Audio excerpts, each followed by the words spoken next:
Presidente, comunque il fatto anomalo è che oggi due banche propongono agli azionisti un qualche ristoro per necessità, per recuperare fiducia, ma comunque è un fatto oggettivamente nuovo. Sì, assolutamente senza precedenti e per un importo assolutamente rilevante considerando le disponibilità e le capacità finanziarie delle due banche. Quindi è veramente una grande scommessa che Atlante per un verso, i due consigli di amministrazione che hanno preso una grandissima responsabilità considerando anche i vincoli di capitale esistenti e soprattutto è anche, la situazione strutturale delle aziende che sappiamo avere una situazione di costi non facilmente sostenibile per il futuro. E questo quindi è una storia molto molto coraggiosa, come dicevo, che coinvolge anche la responsabilità personale di tutte le persone che hanno assunto questo impegno.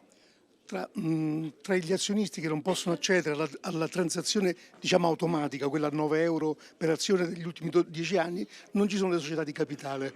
È chiaro, escludiamo quelle che magari hanno compiuto operazioni tipo quelle baciate, ma è probabile che ci siano in quel range anche delle società di capitale, che sono piccole e medie imprese, che veramente hanno acquistato azioni della Banca Popolare e hanno messo patrimonio. Queste società si troveranno nel bilancio attuale, quindi quello che verrà approvato ad aprile, a dover registrare una minusvalenza di capitale che potrebbe mettere addirittura in crisi. C'è una strategia nei confronti di queste società di capitali che magari sono piccole società, ripeto, non quelle che rientrano in eventuali speculazioni finanziarie? Come il dottor Viola ha cercato di spiegare, non fanno parte queste dell'offerta, ma sicuramente ci sarà una valutazione caso per caso, anche perché diciamo, c'è una grande sensibilità da parte della banca al territorio in particolare e sono in corso anche importanti conversazioni con le associazioni di categorie proprio per studiare questo caso e per quanto riguarda la Artigianato,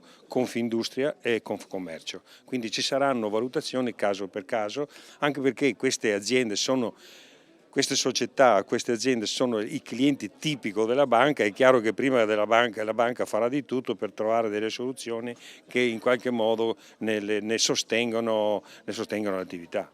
È difficile fare ipotesi sul se aderiranno, se non aderiranno, ma la possibilità di dover accedere, di dover utilizzare ancora l'ombrello del famoso decreto da 20 miliardi del governo che è stato diciamo, pensato per MPS ma può essere esteso ad altre banche, c'è sul tavolino anche quello oppure no? Beh, diciamo, qui la massima autorità nostra è il dottor Viola, che è il più esperto di tutti noi, però io penso a titolo personale che la possibilità non debba essere assolutamente esclusa.